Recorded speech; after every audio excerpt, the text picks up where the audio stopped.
compañías que, como les decía yo antes, tenían espalda para soportar la situación y sin embargo se acogieron al 223, o sea,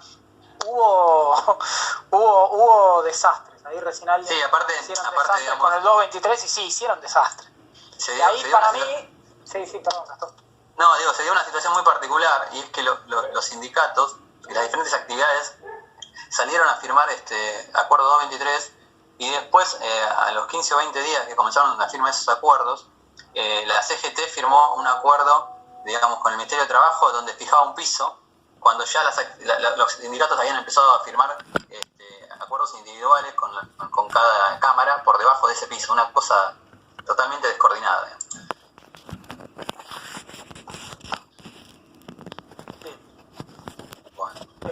Bueno, esperen que se me fue, estaba tratando de ingresar gente y se me fue el Zoom. Estoy grande para estas cosas de la tecnología. Bueno, acá es un tema que da para mucho, ¿no? Acá hay una chica, Magdalena, que habla del ATP. El ATP, digamos, es un recurso que el Estado puso a disposición de las compañías y que, digamos, no se opone al 223, digamos. Las empresas pueden firmar 223 y pueden parte del 223 pagarlo con el ATP. Legalmente lo pueden hacer, digamos. Sí, tal cual. Acá Darío pone en Coto, todos los que tuvieron COVID los mandaron a la cárcel los días.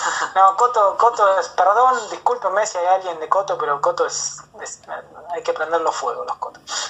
No, es terrible, las cosas que hace Coto y las cosas que, o sea, no es solo lo que hace Coto, sino que lo que le permiten hacer a Coto. Pero bueno, es terrible, sí, hay de todo. Estas situaciones como la pandemia desnudan las miserias. Claramente no lo van a tomar nunca en Coto, Aguas. No.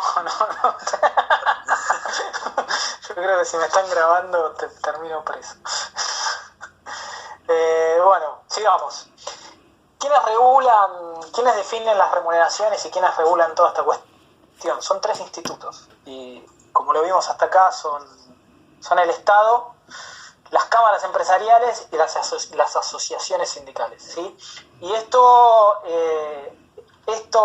3 institutos regulan las remuneraciones a través de los convenios colectivos de trabajo, ¿sí? La famosa negociación colectiva. Paritaria. ¿Sí? La paritaria, exactamente. Básicamente lo que hacen estos 3 institutos es definir los límites mínimos para cada actividad. Entre otras cosas, ¿no? O sea, en paritaria se definen las remuneraciones, pero a través de los convenios colectivos de trabajo se regulan las reglas de juego de cada actividad,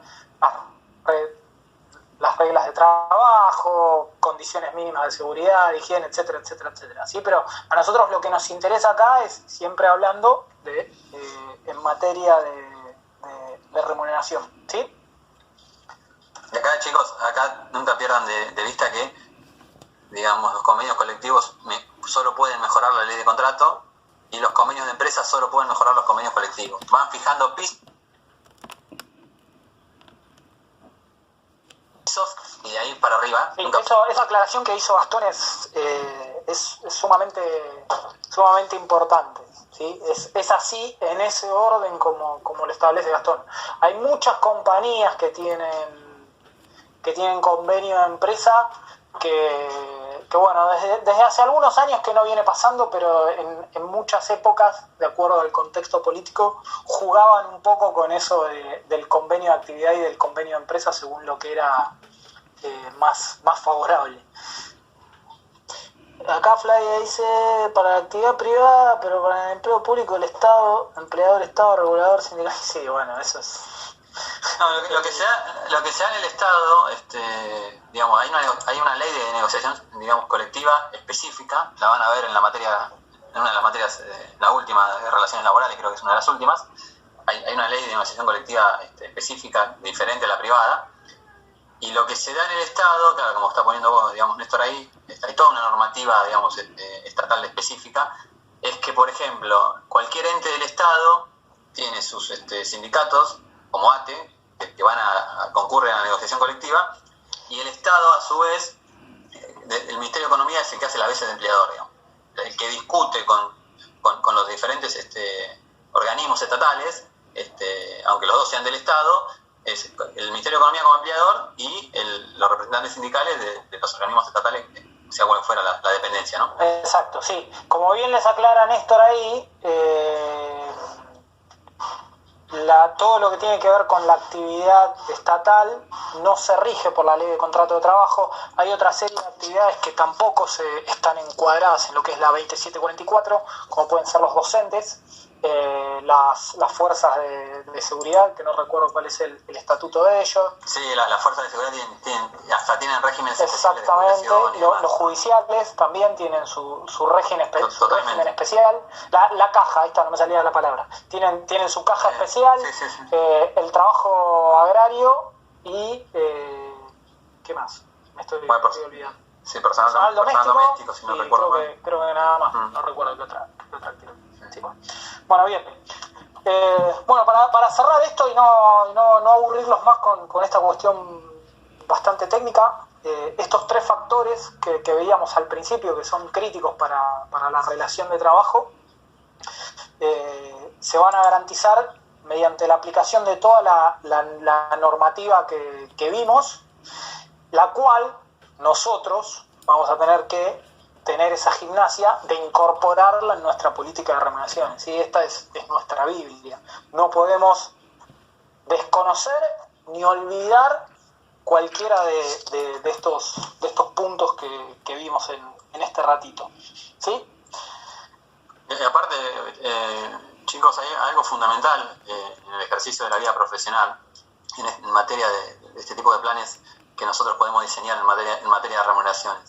Nosotros vamos a estar, digamos, siendo los especialistas dentro de la organización en la que nos toque trabajar, y esto es fundamental que lo validemos tanto con el aspecto, digamos, con el asesor legal de la compañía, sea interno o sea externo, los abogados, que lo validemos con el área financiera por un tema de costos, y que por supuesto que lo validemos con los directores generales o los dueños de la empresa, ¿no? Y tengan en cuenta que la clase de hoy tiene mucho de marco de referencia y puntualmente todo lo que desarrolló Walter en el aspecto legal, porque nosotros vamos a ser los que en todo caso, si nos equivocamos por negligentes o por desconocimiento o por lo que fuere, vamos a estar generando contingencias que el día que, digamos, esas situaciones digamos, salgan a la luz, y Walter les puede contar, digamos, él está teniendo una experiencia nueva ahora laboral y está tratando de emprolijar situaciones donde está empezando a haber un montón de contingencias generadas, no importa por quién, porque ya a altura no importa, de las cuales, digamos, la empresa va a tener que responder llegado el caso, ¿o no, Walter?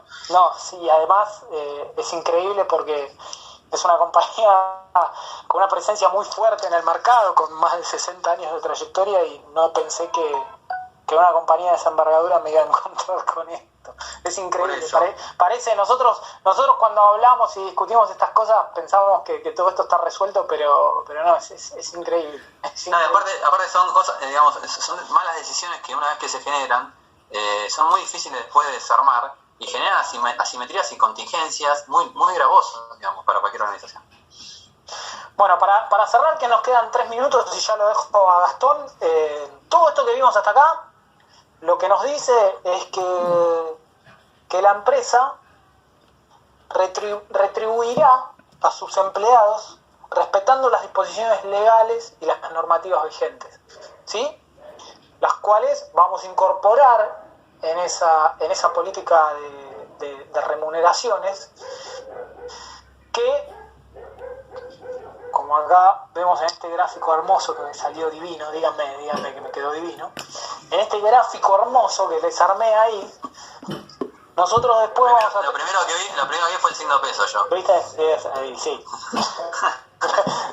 Todos trabajamos por eso, me parece, entre otras cosas. Pero bueno, todo esto que vimos es la base. De acá en adelante, de la próxima clase en adelante, vamos a ver cómo hacemos para armar nuestra estructura de remuneraciones y nuestra política salarial, parándonos en esto que vimos recién y poniéndonos bastante creativos, sobre todo muy creativos a la hora de armar nuestra política de remuneraciones.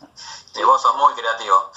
No te creas, no te creas tanto, no te creas tanto. Ahí me faltó una mesita que a mí me gusta muchísimo, pero que yo soy un defensor de ponerlo en la política de remuneraciones, pero todavía muchas compañías se niegan, que tiene que ver con el salario emocional, que es muy difícil de cuantificar y de ponderar exactamente, pero hace a la política de remuneraciones que bueno, que esperemos que a medida que vayamos avanzando en la cátedra podamos ir internalizando en cada uno de los alumnos que el salario emocional es parte de la política de remuneraciones, ¿sí? Cuando hablamos de salario emocional, rápidamente para no aburrirlos con esto, pero estamos hablando de oportunidades de crecimiento dentro de la organización, desarrollo personal y profesional, un ambiente de trabajo armonioso, ¿sí?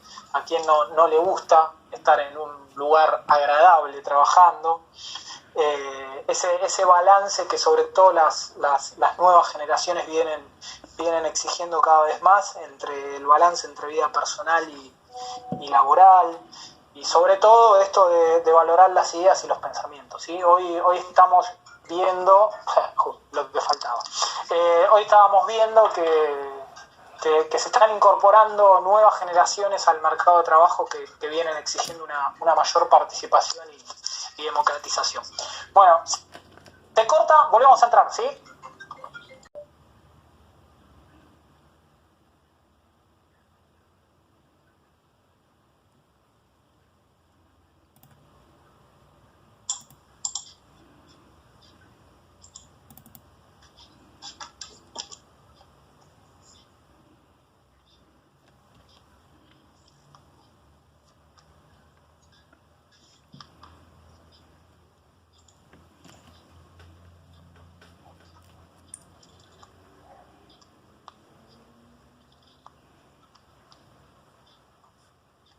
Perdón, hoy tengo un día desenfocado, no sé en dónde nos quedamos. Creo que cerramos, me parece, ¿no? Sí, terminaste, ¿no? Me parece que sí. Perdón. Bueno, ahí se van sumando. Bueno, esto que vimos recién yo después se lo subo ahí a la parte del Classroom, así lo tienen a modo de resumen, ¿sí?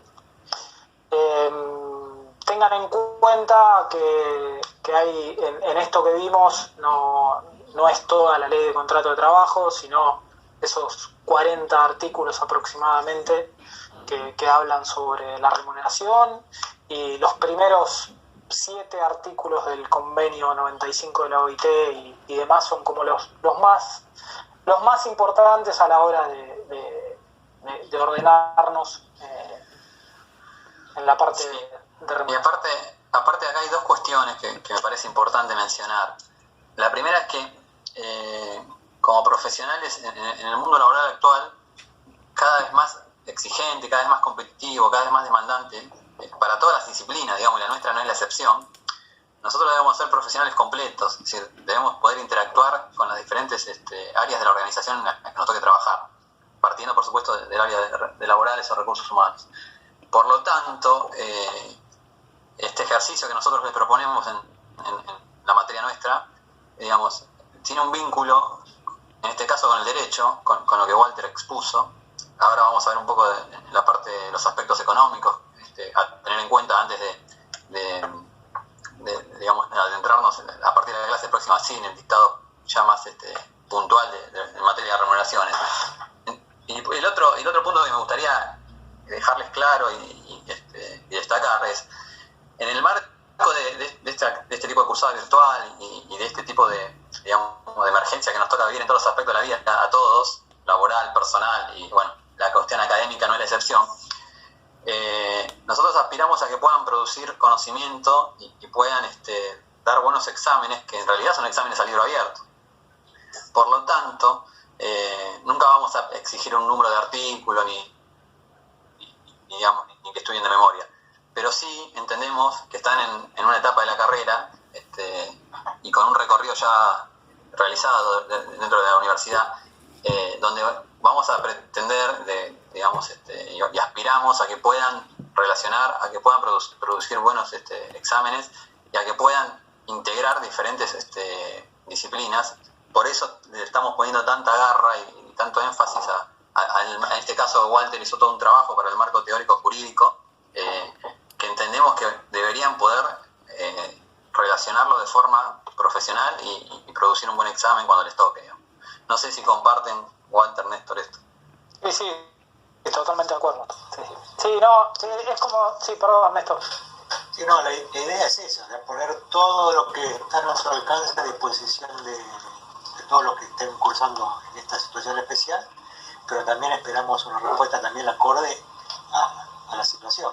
O sea, no es lo mismo venir a la universidad, rendir un examen, por ejemplo, en 2 horas, sin ningún libro en la mano, que hacerlo desde la comodidad de tu casa, con todos los libros para consultar y todo. Entonces, no es que le vamos a exigir más, pero esperamos que estén a la altura de las circunstancias y de esta situación. Sí, tal cual. Como decía Gastón... Y aparte... Perdón. No, como decía Gastón, no pretendemos que se sepan los artículos de la ley de contrato de trabajo de memoria, ni si les preguntamos algo puntual, no buscamos que lo redacten de memoria, porque aparte no sirve para nada. Pero sí lo que vamos a buscar es un poco relacionar un poco, ¿sí? Que seguramente ya habrán charlado con algunos compañeros que la cursaron el cuatrimestre pasado y les habrán comentado que los exámenes fueron en torno a buscar las producciones de ustedes, la palabra de ustedes, ¿sí? Eso fue un poco lo que apuntamos. Perdón. Sí, y 2 cuestiones. Nosotros también estamos aprendiendo, digamos, nosotros los 3 también estamos aprendiendo en esta emergencia y en esta coyuntura que nos toca a todos, desde nuestro lugar, cómo hacer esto mejor, ¿no?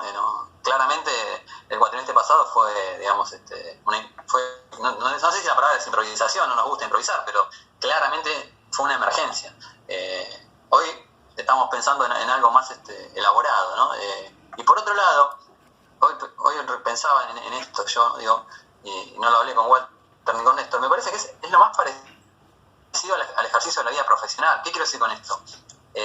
Cuando algunos de nosotros en las empresas donde trabajamos tenemos que desarrollar una política o tenemos que darle solución a algún problema dentro de la organización en la que trabajamos, no sabemos de memoria la ley de contrato de trabajo, la volvemos a revisar, vamos a buscar los decretos que regulan ciertas leyes, es decir, lo llamo a Walter y le digo, tengo que hacer esto, tenés algo armado, lo llamo a Néstor y le digo lo mismo, valido mi idea con profesionales como ellos y con otros también. Es decir, es una interacción total.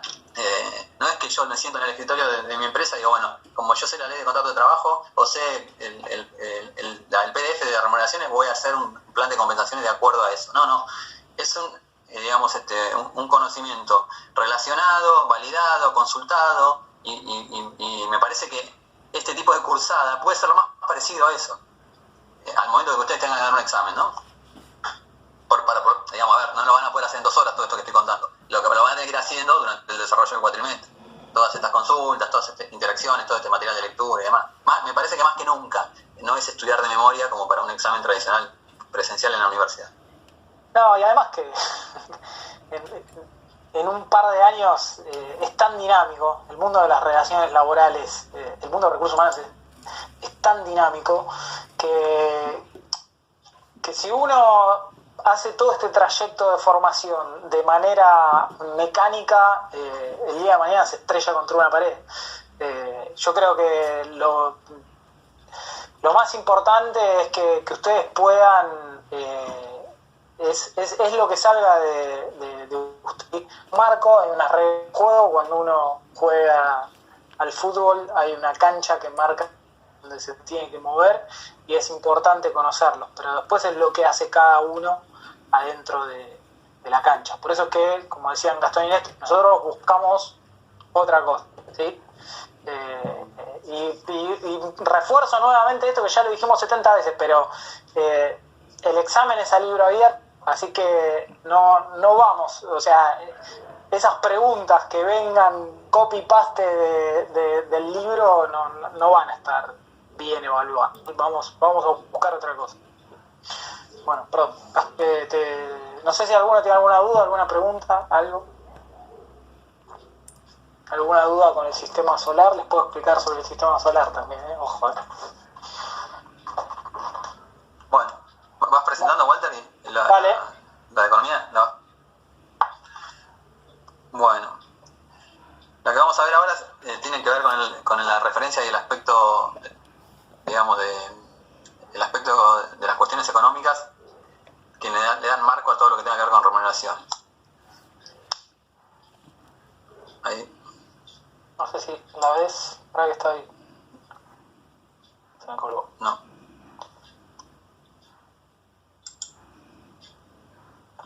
Voy a apagar la cámara. Dale.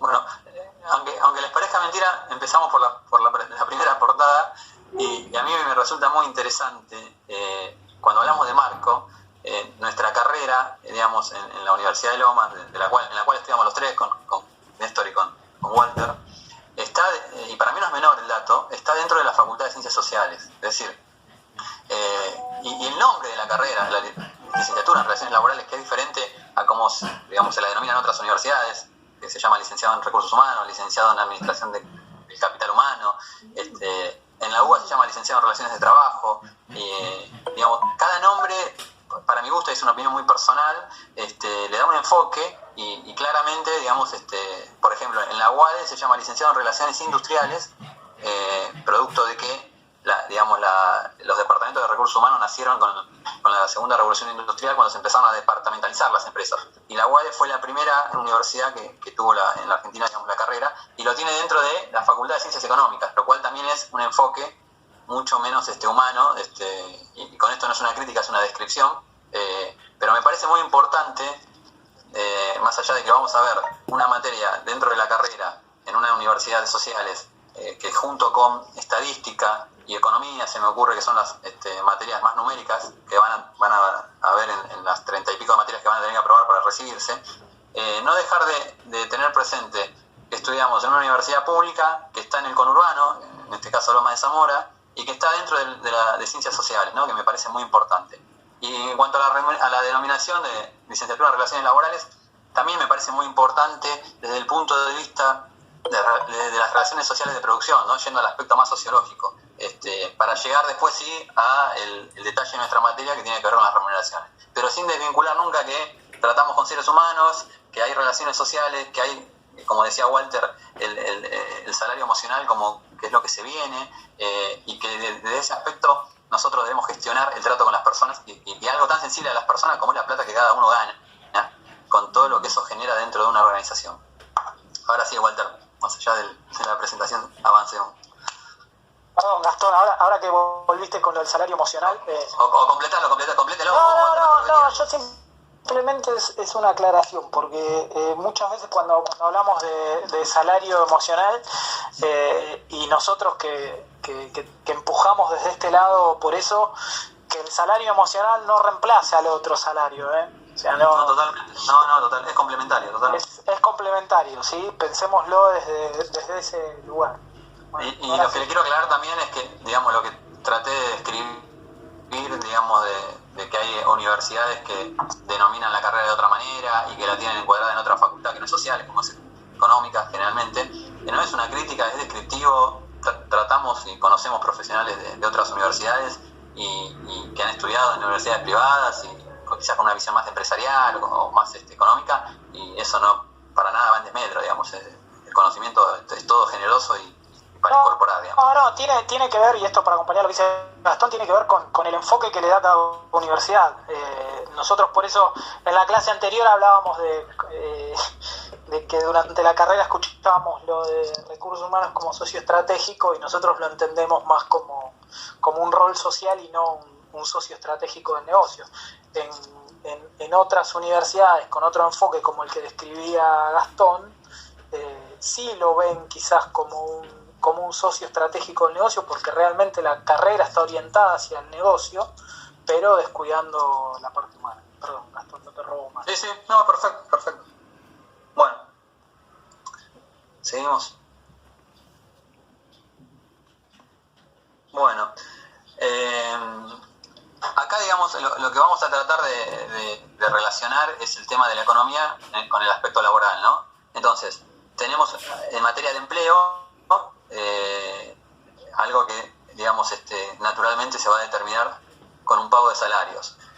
Después tenemos en materia de precios, porque, digamos, el salario va a integrar, digamos, el precio de los productos y los bienes y servicios que se comercializan en la economía, sumado a la materia prima y a otros elementos que conforman el precio. Y no me gusta decir la palabra costo a mí puntualmente ahí, no me gusta mirar el salario solo como un costo, me gusta más mirarlo como una inversión, pero, digamos, en materia de economía, al momento de que una empresa sea sustentable, porque también no podemos olvidarnos que las organizaciones tienen que poder ser sustentables, tienen que poder ganar dinero para poder mantener empleo y para generar más empleo, que es una gran problemática que tiene las sociedades capitalistas modernas, ¿no? La falta de empleo a nivel mundial. Entonces, en materia de fijar precios, las empresas tienen que poder ganar dinero, y esto también va de la mano de la oferta y demanda de trabajo que se va generando, ¿no? El otro concepto es el concepto de inversión, y este es un concepto para mí muy importante, porque es lo que determina, digamos, poder generar productividad. Yo acá puse producción versus productividad, es algo que, digamos, es sinónimo de eficacia y eficiencia, ¿no? Siempre hay el mismo ejemplo, medio burdo, medio chabacano, pero, digamos, si Walter produce 10 celulares por hora y yo también produzco 10 celulares por hora, los dos hacemos la misma producción. Ahora, si Walter lo hace con menos gente, o con menos fallas, o con menos deficiencias que yo, Walter claramente está generando mayor productividad que yo. Entonces, para llegar a la productividad hay que invertir. Y la palabra inversión es clave, porque es también una palabra clave para un mal nuestro, y sí es un mal nuestro, pues es argentino, que es la inflación, ¿no? Una de las recetas para poder lograr bajar la inflación, que lleva 80 años en este país, es mayor inversión. Y el otro punto que me parece interesantísimo es el tema de la tecnología, digamos, el avance de la tecnología, el avance del conocimiento y demás, que algunos llaman la tercera revolución industrial, tiene que ver, digamos, con lo que hoy entendemos en materia de globalización, cómo, digamos, la información, digamos, fluye en el instante, cómo nos comunicamos con países del exterior hoy por WhatsApp, cómo generamos producción de conocimiento, intercambio de conocimiento, y bueno, es gran parte de lo que se viene en economía, ¿no? Y la laboral no es la excepción a eso. Bueno, acá el marco teórico, mañana le vamos a estar, yo les voy a escanear, digamos, el material. Lo van a tener hasta resumido, porque en algún momento lo leí y lo resumí. Y en conceptos generales, digamos, en los que un segundo para atrás, Walter, por favor. En los que se basa eso, digamos, estamos hablando de la expansión de la economía, de la desaparición de las barreras económicas, que tiene que ver con esto que les comentaba, de cómo, digamos, la tecnología, digamos, hoy permite comunicarse al instante y expandir conocimiento y fórmulas. No sé, se me ocurre el ejemplo de la vacuna de COVID, que hoy se desarrolla en diversos países del mundo y con una velocidad inaudita. La eficacia de las comunicaciones, pero también, en contrapartida, las empresas están sujetas a una competencia despiadada, digamos, que las pueden hacer desaparecer si no están a la altura, digamos, ¿no? Y por lo tanto, que para que las empresas estén a la altura de esta competencia que se va dando a nivel mundial y a nivel global, está el concepto de empleado global. Es decir, nosotros hoy somos profesionales que competimos con profesionales de otros países. O sea, yo tengo compañeras de la universidad que liquidan sueldos para Canadá, que liquidan sueldos para Estados Unidos desde la Argentina, pero también esa compañía el día de mañana puede hacer, digamos, que esos sueldos se liquiden de otro país. Entonces tenemos que tener un concepto de empleado global, y eso nos incluye a todos nosotros, a ustedes estudiantes, a nosotros, en este caso profesores, para poder estar a la altura y para que las empresas en las que integremos sean competitivas y puedan superar esta competencia. Acá, digamos, hay algunos conceptos digamos, que rescaté de empresa local, que es la empresa que habitualmente es más pequeña, que opera en cierta ciudad o comunidad, y que generalmente recluta personal del lugar de trabajo, ¿no? Se me ocurre más una empresa hasta de una provincia o de algún pueblo, no sé, como en su momento fue Somisa en San Nicolás, que le daba trabajo a todo San Nicolás. Y las remuneraciones generalmente tienen que ver con el nivel local y regional, y esto, digamos, está orientado a, por ejemplo, si alguno trabaja en empleos de comercio, digamos, y tiene el convenio colectivo de empleado de comercio, el empleado de comercio tiene el famoso adicional zona desfavorable y demás que se dan del meridiano del sur de Santa Cruz para abajo. Las empresas que trabajan en Tierra del Fuego están exentas de impuestos a la ganancia. Eso tiene que ver con situaciones de ingreso locales y de remuneraciones que tienen que ver con la región, porque por ejemplo el costo de vida en el sur es mucho más alto que en otras regiones del país. Después ya, empresas nacionales son empresas que operan en varias ciudades, en varias provincias de un mismo país, que contratan personal en todo el país y que utilizan diversos mercados de trabajo. Generalmente tienen el personal operativo y administrativo del lugar de donde están radicadas, y sí quizás el personal más gerencial o ejecutivo a nivel nacional que puede viajar por todo el país. Hoy con la comunicación, digamos, como está, ya no hace falta viajar tanto, pero que gerencian sobre todo el país donde está esta empresa, ¿no? X. Y después, por último, las empresas internacionales que operan en más de un país. Algunas tienen, digamos, una oficina de representación, otras una oficina de ventas, otras tienen distribuidores y algunas tienen, claro, plantas productivas en diferentes países. Reclutan personal en cada país y también trabajan con personal expatriado que tiene un régimen de remuneración con procedimientos muy específicos y muy especiales. Y por último, lo puse en otro color, la empresa global que opera en un número significativo de países que son ampliamente conocidas, puede ser Coca-Cola, puede ser Ford, ¿no? Ese tipo de empresas, y que poseen, digamos, hasta, digamos, Walter, vos tuviste experiencia a nivel multinacional, digamos, direcciones regionales o diferentes gerencias por región. Puedes ampliarlo si querés, Walter, eso. Sí, es tal cual como lo decís vos. Yo particularmente tuve una experiencia que está buena, pero también justo cuando nombraste los expatriados, saqué el micrófono para hacer una aclaración ahí.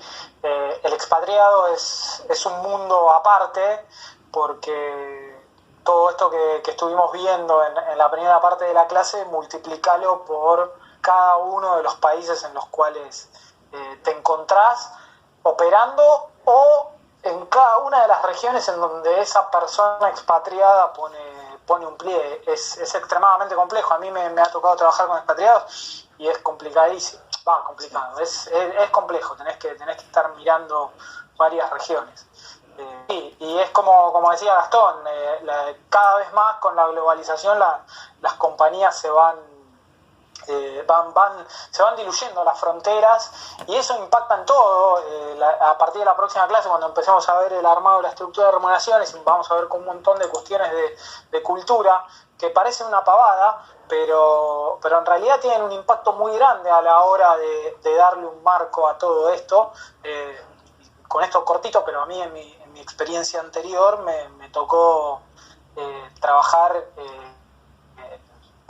con equipos de trabajo que tenía desparramados por toda Latinoamérica, en el sur de Brasil y en el norte de Brasil, que a pesar de que era el mismo país, eran completamente distintos, con necesidades completamente distintas, y teníamos que reportar una casa matriz que estaba en Estados Unidos, pero con un management mexicano, y yo reportaba a dos jefes, que uno era norteamericano y otro era mexicano, y teníamos personal desparramado por toda Latinoamérica.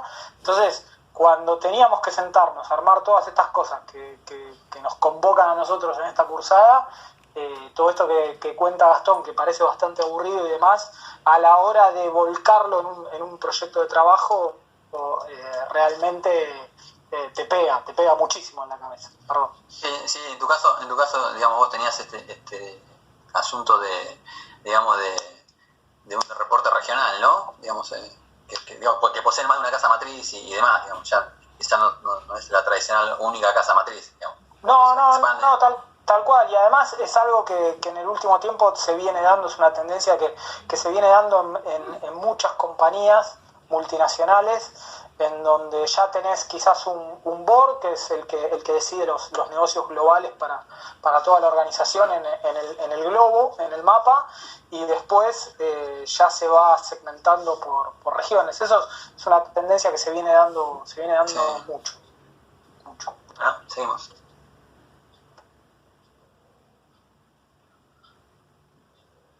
Bueno, el concepto de inflación, ¿no? Que es en la administración, digamos, de los ingresos salariales, lo que determina el nivel de vida de un trabajador.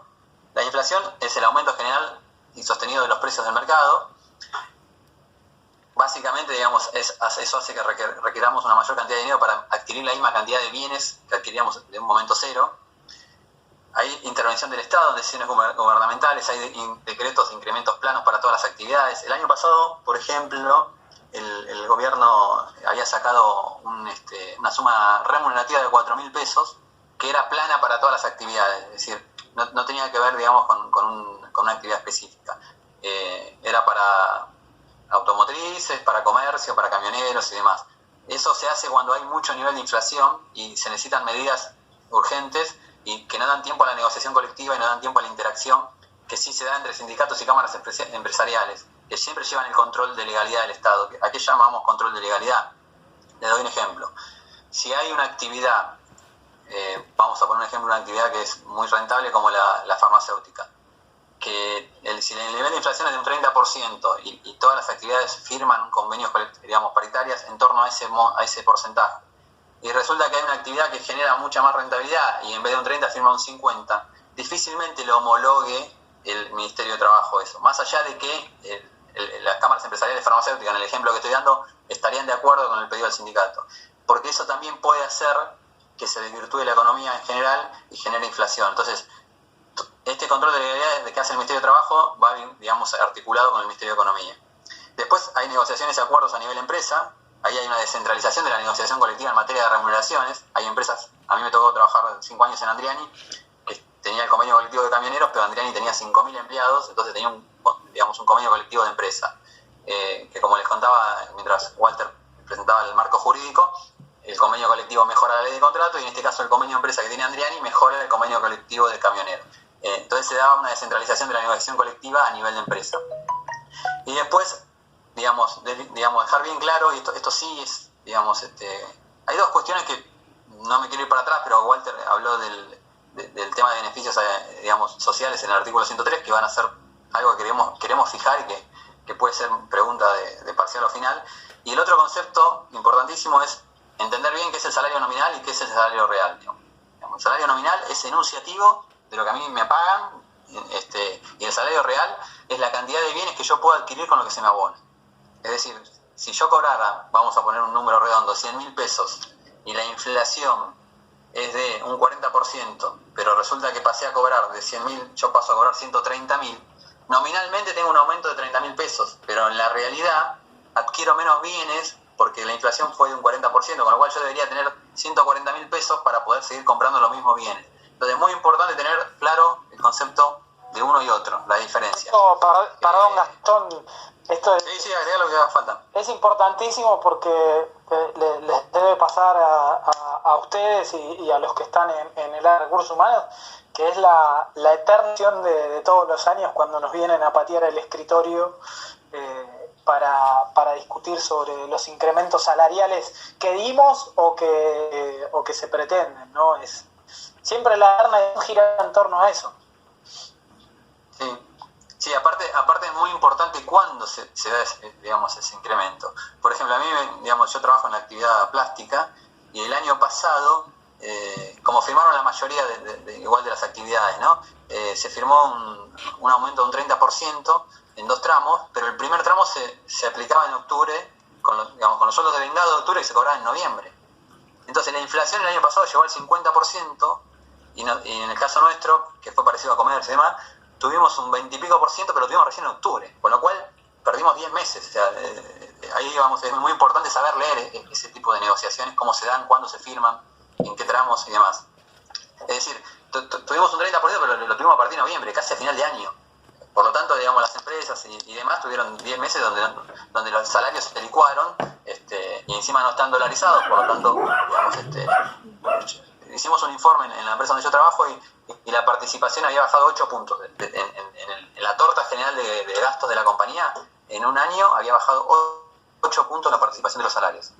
Por producto de este tipo de decisiones, ¿no? Que se dan en materia de actividad y de sindicatos en Cámara. Ahí Federico hace una aclaración muy buena que dice que está vinculado con esto que estás explicando vos, está vinculado con la cláusula de gatillo. Sí, es así, pero lamentablemente corriendo de atrás, un poco como lo que explicaba Gastón. Siempre estamos corriendo de atrás, en todas las actividades, no hay ninguna que exista. Pero bueno, en materia de la administración de los ingresos salariales, la inflación es clave, tenemos que entender bien de qué se trata.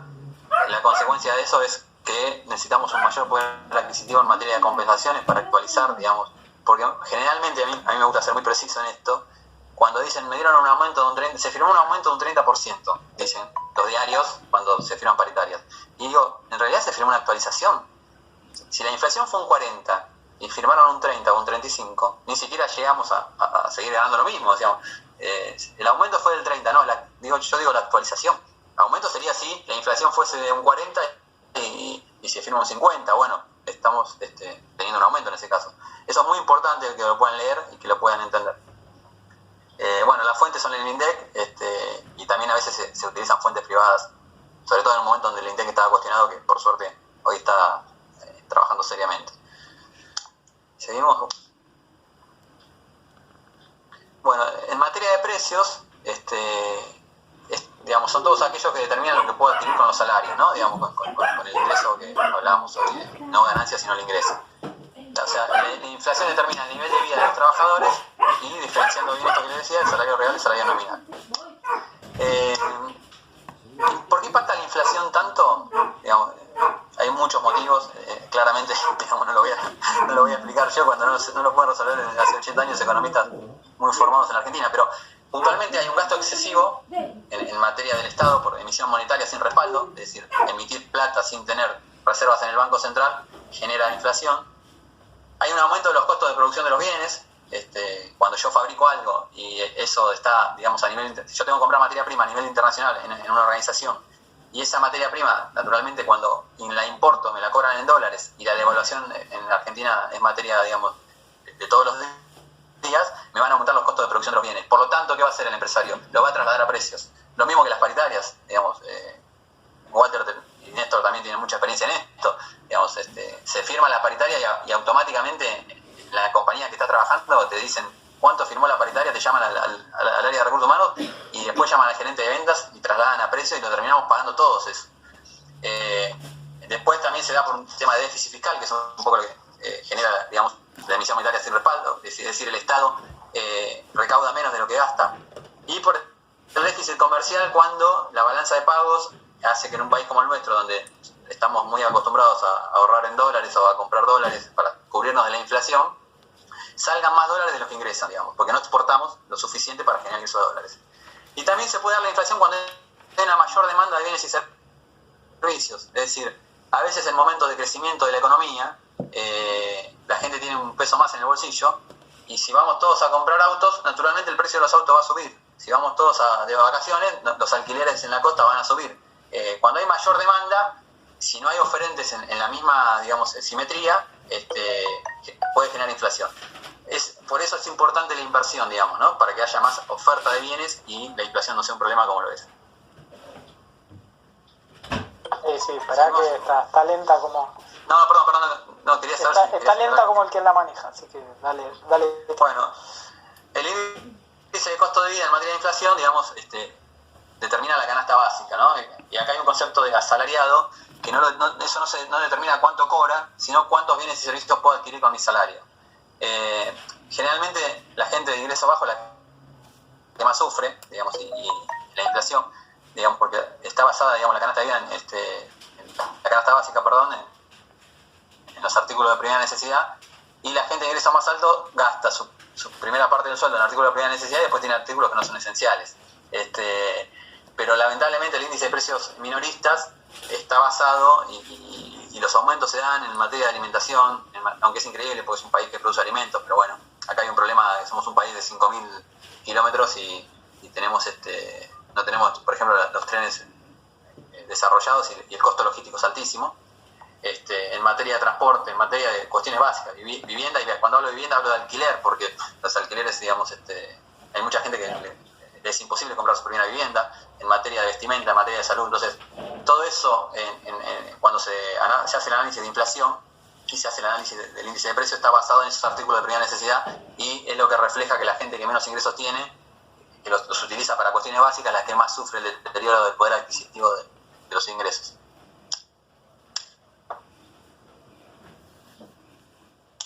Bueno, pasando a lo que son impuestos indirectos y subsidios, acá se ve la gestión gubernamental, digamos, en materia de intervención del Estado en la economía, a veces más, a veces menos, según el gobierno de turno, según la idea política, según si se cree más en el mercado o se cree más en el Estado.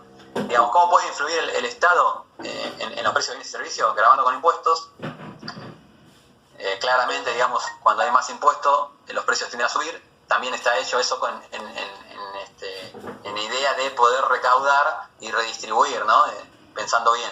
Es decir, acá es muy cuestionado el IVA. El IVA es un impuesto súper cuestionado por muchos economistas, porque lo paga igual el que gana 200.000 pesos que el que gana 15.000 o 20.000, porque digamos, la tasa es unificada para todos. Y por otro lado, el IVA lo tiene la leche, lo tiene el pan, lo tienen, digamos, desde un auto hasta digamos, elementos de primera necesidad. El otro punto es asignando subsidios a los diferentes sectores, digamos. Muchas veces en materia de crear empleo, a ver, el ATP, digamos, que es un ejemplo actual, es una medida contracíclica del gobierno actual para cuidar el empleo y para otorgar un subsidio a empresas, por ejemplo, hoy en día, hoteles, gastronómicos, teatros, digamos, toda esa gente que trabaja en lugares que todavía siguen cerrados, en materia de poder conservar el empleo o que las empresas no cierren o no despidan a esa gente, el gobierno está asignando el ATP, que es la ayuda al trabajo y la producción. En otro momento había algo llamado REPRO, que lo utilizaban, por ejemplo, para los picos que tiene la industria automotriz, que según las devaluaciones, hay momentos donde se vende muchísimo, hay momentos donde las industrias automotrices suspenden el personal porque no tienen nada para producir acá en materia de automotriz. Entonces el gobierno usaba el REPRO, que era pagar una parte del sueldo en pos de esperar que llegue el momento donde tenga mayor demanda. Esos subsidios a los sectores que lo necesitan están vinculados generalmente a la industria, porque, digamos, en materia primaria, primaria hablo de agricultura, ganadería, y en economía se habla de lo primario es agricultura y ganadería, lo secundario es la industria, lo terciario son los servicios.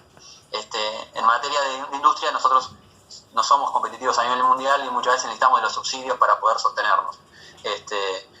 Los fondos de esos subsidios vienen de los impuestos, y la política de ingresos que tenga el gobierno de turno es lo que va a determinar si esa redistribución de la riqueza generada por una sociedad, que es el PBI, digamos, determina un nivel de vida acorde o no a la población que tiene que atender, ¿no? Básicamente, a grandes rasgos, es lo que en materia de impuestos y subsidios el Estado puede generar más para un lado, más para el otro, ¿no? Bueno, hablando de tipo de empresas, tenemos la empresa pública, generalmente la estatal, la empresa privada, tenemos mixtas, por ejemplo. En materia de Pérez Compán, Noir,